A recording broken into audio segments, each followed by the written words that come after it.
Buenas tardes, oyentes de Gente en Obra, ¿cómo están ustedes? En primer lugar, felices Pascua para todos.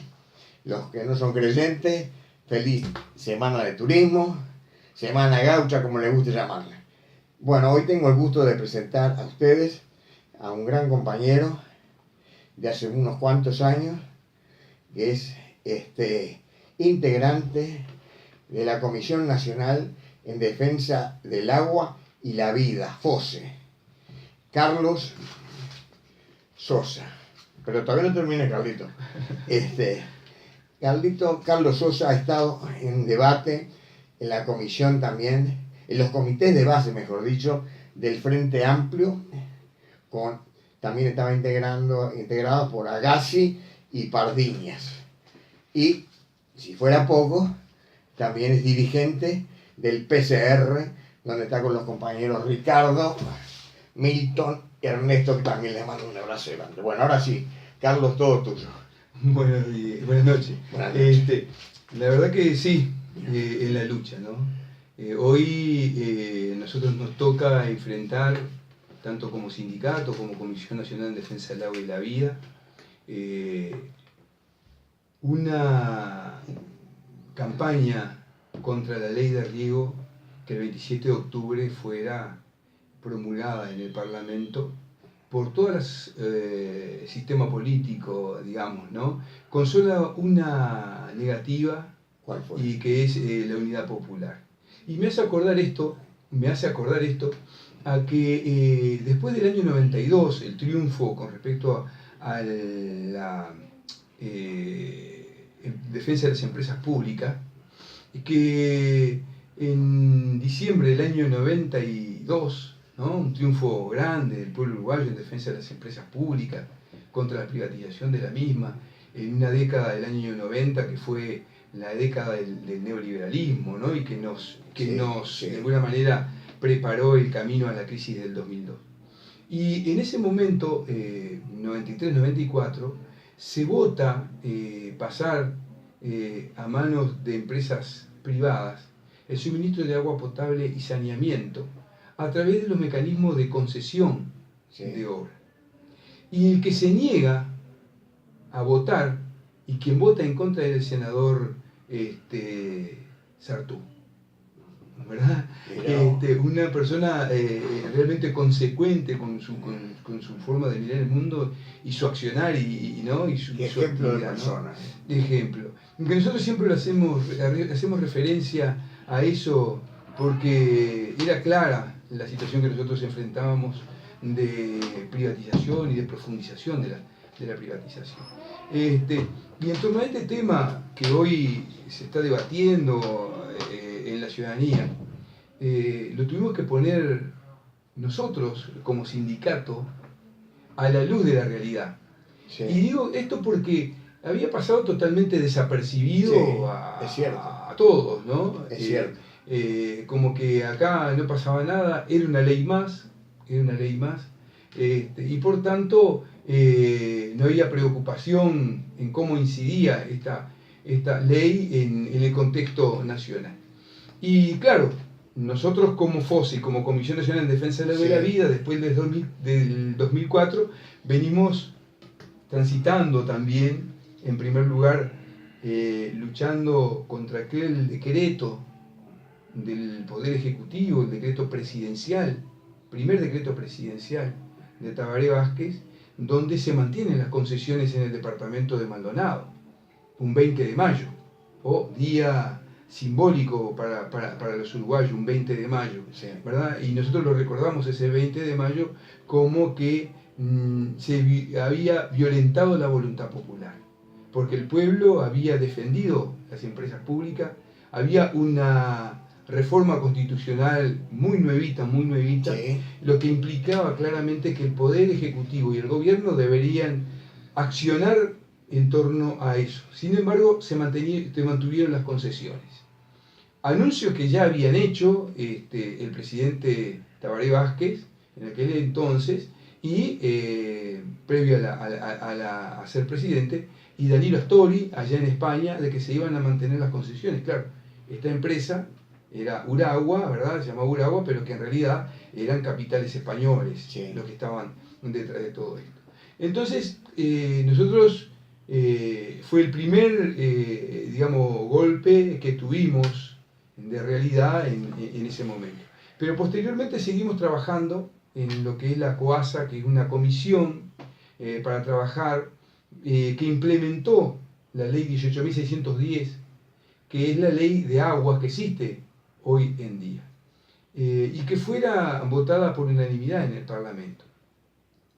Y un aspecto que yo quiero reseñar de esa ley, que tiene un viso digamos, de inconstitucionalidad, en el sentido de que la reforma constitucional establece que el Poder Ejecutivo, los usuarios y la sociedad civil participarán en todo el proceso de gestión, planificación y control de los recursos hídricos.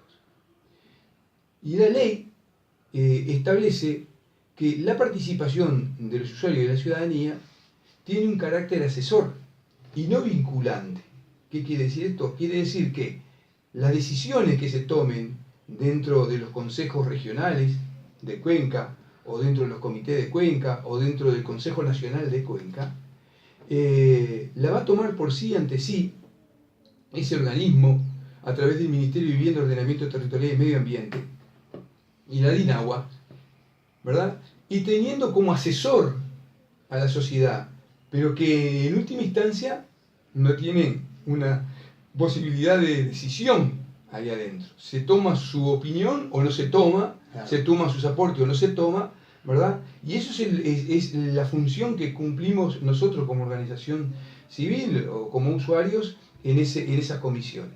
Y nosotros decimos que tiene que ser vinculante, o sea que el poder de decisión que nosotros, o nuestra opinión, tiene que tener poder de decisión y no ser como lo establece la ley que fue modificada en el Parlamento y que lo único que hace es que nosotros seamos partícipes solamente como asesores. Para nosotros, que venimos siguiendo todo este proceso, una vez establecida la ley y comenzamos a trabajar en ese terreno, comenzamos a hacer un análisis que desde el 2004 para adelante, el proceso de deterioro de la fuente de agua era muy importante. Muy importante. Y íbamos anunciando cada uno de los pasos que íbamos dando, ¿verdad? Nosotros tuvimos reunión por el río Uruguay, sí, y luchamos contra UPM en aquel entonces porque entendíamos y sentíamos y veíamos el impacto que iba a tener no solo UPM como una industrializadora, sino todo el modelo que se armó forestal en sí, el Uruguay, ¿verdad? Sí. Forestal celulósico en el Uruguay, y el impacto que iba a tener en el suelo, y además no solamente en el suelo, sino en la fuente de agua. Y esa lucha la venimos dando y venimos tratando de generar condiciones y generar conciencia en que el agua es un recurso finito, que nos decía la maestra que era infinito, que es finito, que es vulnerable, que es muy frágil, ¿verdad? Y que cualquier actividad que nosotros hagamos en una cuenca, de un río, de una laguna o de un arroyo, sufre modificaciones. El problema fundamental es de qué manera nosotros podemos actuar sobre ese medio, pero también darle los espacios para que se recomponga, para que la naturaleza se restituya, ¿verdad? De forma tal de que nosotros podamos preservar en condiciones adecuadas las fuentes de agua que son fundamentales para la producción, son fundamentales para la vida. Y no nos sorprendió el hecho, yo no sé si tú recordás, en el año 2013, marzo del 2013, un episodio importante que se dio en Uruguay, que empezamos a sentir agua o mal olor, sí, cuando abríamos la canilla y sentíamos mal olor, ¿no? Y decíamos, pero ¿y esto que es un olor como a gamesán, como un olor raro, ¿no? ¿Qué producto era el que tenía? Ahí está. Entonces empezamos el pueblo uruguayo empezó a tomar conciencia a través de ese hecho. Sí. Entonces empezaba a pensar, bueno, ¿el agua es potable o no es potable? Me voy a asegurar y compro en el supermercado agua envasada, ¿no? O me compro un filtro y veo, de repente capaz que por el filtro la paso bien o me salgo. Entonces comenzamos a tener dudas con lo que estaba pasando en el agua. Pero no quedó ahí la situación, no quedó ahí. Entonces, del año 2013 pasamos a discutir ahí adentro y planteamos medidas. Se tomaron 10 medidas de las planteadas, ¿no? Que no fueron todas, que nosotros no fueron a fondo No. en ese tema, en la cuenca del Santa Lucía, en los ministerios, como el Ministerio de Ganadería, Agricultura y Pesca, o como el Ministerio de Vivienda, Ordenamiento Territorial y Medio Ambiente, a pesar de las denuncias. Tuvo que pasar el episodio en marzo de 2015 en la laguna del Sauce y en el departamento de Maldonado. Nosotros no tuvimos la misma suerte, no corrimos la misma suerte los montevideanos. No. Allá se les suministró agua, la gente pateó y no se le cobró la tarifa de agua por parte de OCE. Y claro, ese proceso lleva a que, como consecuencia, como uno de los factores de la consecuencia de la pérdida del Frente Amplio en Maldonado, de la Intendencia de Maldonado, Claro. ¿verdad? A ver. Y bueno, y a partir de allí, la movilización de los vecinos de la Laguna del Cisne, ¿no? Donde está rodeada de plantación de soja, ¿no? Donde OCE saca el agua para toda la ciudad de la costa, y hay complicaciones con el problema del agua. Entonces, ante esa realidad, en el 2017, cosa que se venía discutiendo y que nosotros sabíamos desde el 2011, el ministro Aguerre venía discutiendo el tema para introducir esta ley de riego, ¿no? Sí. Y que no tuvo aceptación o no tuvo éxito en el periodo de Mujica, Sí. y que condicionó su mantenimiento, su presencia en el Ministerio de Ganadería, Agricultura y Pesca, siempre y cuando hubiera un compromiso de que se le votara la ley. Supuestamente el buque insignia, ¿no? En esta ley que iba a transformar el país como lo había transformado, y miren bien, como lo había transformado la ley de la forestación. Mira vos. ¿Verdad? Sí. Entonces, ese es el ejemplo que este señor da en ese proceso, ¿verdad? Irónicamente. Sí, pero el señor era, que no me olvidé el nombre. El señor es Aguerre, Aguerre, ¿verdad? El ex ministro Aguerre. Él es ministro, sí. Que ha dado una casualidad, ¿no? Cuando nosotros llevamos adelante la reforma constitucional, él era presidente de la Asociación, ¿no?, de Arroceros. Sí, está perfecto. ¿Está? Está perfecto. Es productor de arroz, También, ¿no? es verdad. Y conoce muy bien de agua, ¿verdad? Y claro. es una persona que debe conocer mucho en ese sentido. Entonces, cuando comienza ese proceso de discusión, nosotros seguimos el proceso de discusión a nivel del Parlamento y participamos como teníamos que hacerlo, solicitamos participar para tratar de plantear nuestra visión y nuestras críticas al proyecto de ley. Y solicitamos una reunión en la Comisión del Senado de Ganadería. Ahí nos recibió la Comisión de Ganadería y planteamos nuestras discrepancias y nuestras objeciones a esta ley.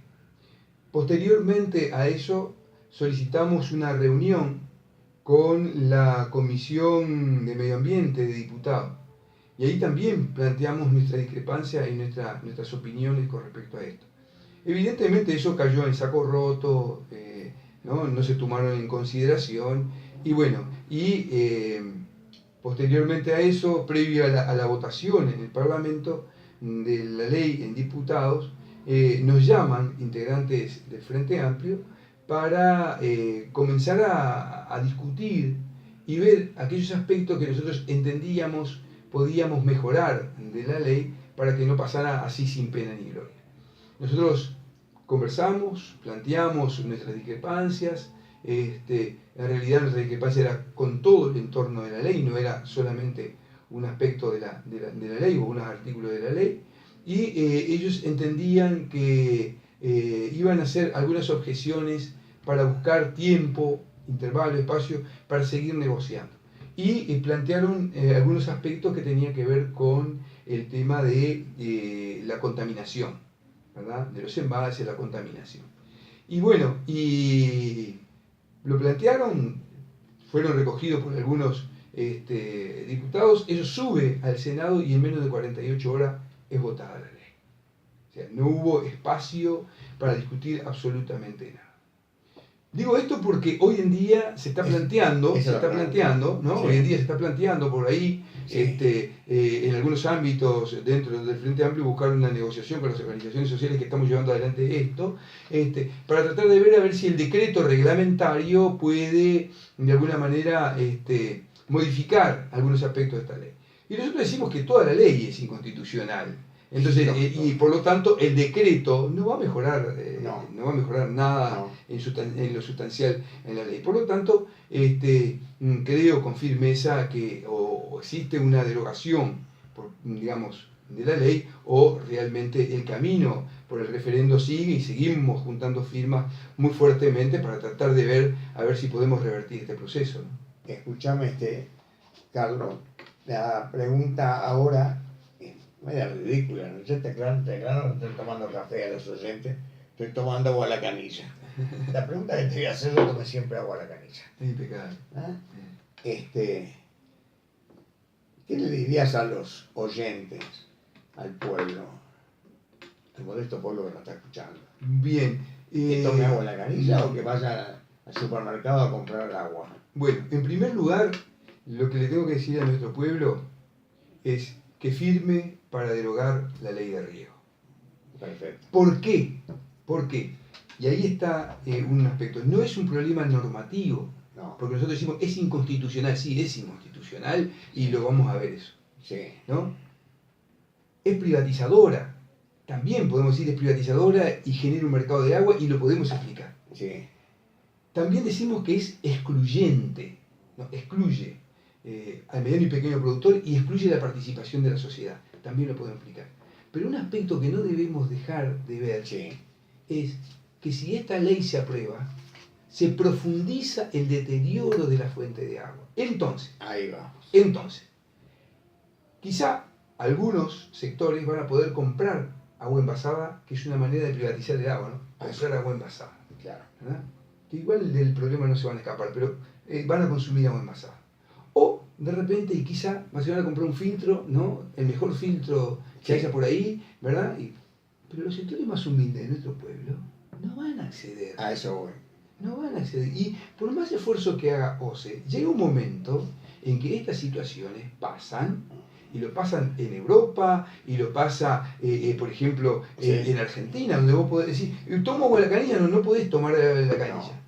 Ahora, es cierto, en el Uruguay, Dale. es cierto que el Ministerio de Salud Pública encontró trazas, ¿no? Sí. De un producto químico que se llama atracina en leche materna en el Uruguay. Mira. ¿Verdad? Y podemos decir también que hay un hecho que trae a colación esta situación, y que es el problema de la cianobacteria, de las algas y la cianobacteria. Sí, eso ¿no? Sí lo sé. En Carrasco una niñita se bañó y bebió agua contaminada con cianobacterias, le tuvieron que cambiar el hígado. Son se tuvo tóxicas. Conocimiento público se tiene conocimiento público, se ha denunciado y lo hemos planteado. ¿Qué está pasando? Está pasando que episodios que en el Uruguay, en las playas, se daban eventos 2 o 3 veces al año de aparición de esas algas verdes que llegan a la orilla, ¿no? Están pasando 60 o 70 episodios al año. Antes eran 2 o 3. Ahí está. Y hoy son 60 o 70 episodios al año. Es grave eso que estás diciendo. ¿Por qué se está dando eso? Y ahí vamos a la cuestión de los científicos. ¿Por qué se está dando eso? Nosotros decimos que antes del 2004, el Uruguay, el único problema que tenía de nutrientes en las aguas era por medio de la erosión. El impacto del agro era a través de la erosión de los terrenos. Entendido. Por lo tanto, no había el problema que teníamos, más allá de que teníamos el arroz, ¿verdad? Que era un fenómeno también bastante complicado, bastante complejo y contaminante en la fuente de agua. pero se daban muy escasamente episodios de cenote. A partir del 2004 pasamos, ¿no? A partir del 2004 hasta ahora, hasta el 2010, 2011, pasamos de tener 400.000 hectáreas plantadas de soja Sí, sí. a 1.300.000 hectáreas plantadas de soja. Pasamos de tener en toneladas, en medibles, muy pocos elementos tóxicos en el agua, como fungicida, herbicida, pesticida, ¿verdad? Sí. Muy poco. Y pasamos a tener toneladas y toneladas, ¿no?, de importación de esos productos, Claro, para tratar de poder llegar a resolver el problema de la soja y la plantación de soja en el país, que está impactando muy fuertemente en el agua. En el debate con Agassi, Agassi. planteaba el tema de que en realidad esta situación se daba por el proceso de erosión, ¿no? Y había un científico ahí y decía y explicaba claramente que la erosión de la tierra da un fósforo granulado. Y que el problema de las aguas en nuestro país es que hay fósforo disuelto. Y eso tiene que ver con el tema del glifosato, el tema de los herbicidas y pesticidas que se están tirando en la cuenca de los ríos. Carlos, te queda un minuto. Cerrar y dar solución. Bueno, cerramos. En primer lugar, para nosotros es fundamental que el pueblo tome conciencia de esto. Es inconstitucional, es privatizadora, genera un mercado de agua. Los medianos y pequeños productores no van a tener posibilidades de riego, y si tienen la posibilidad de riego van a tener que embargar sus terrenos, van a tener que pagar un gravamen, que es un plazo extensísimo, van a tener que pagar el canon del agua, o sea y el pueblo que puede hacer para solucionar eso. Y el pueblo que tiene que hacer, recolectar firmas, derogar la ley. ¿Y dónde van a firmar? ¿Verdad? ¿En dónde van a firmar? Sí. Están los sindicatos, sí, como lugares fijos de recolección de firmas, nuestro sindicato, y nosotros vamos a las ferias, estamos yendo a las ferias. Eso lo sé. Hay compañeros que tienen carpetas individuales para tratar de que la gente firme. Y a partir de ahora, nosotros, como esto ha tomado ya un nivel importante, vamos a estructurar la organización a nivel nacional para que puedan los vecinos ir a puestos fijos para firmar. Carlos de Fosse y de Unidad Popular, que me quedo en el tintero. Mando un abrazo también para Mónica Rie, gran compañera y gran amiga mía, y a todos los compañeros de Unidad Popular. Rubio quedó de venir al programa. Un abrazo grande, Carlos, y estamos a las órdenes y vamos a seguir luchando por toda esta exposición que hiciste brillante en el día de hoy. Gracias por todo. Muchísimas gracias a ustedes y un abrazo grande a nuestro pueblo y a seguirla peleando. Gracias.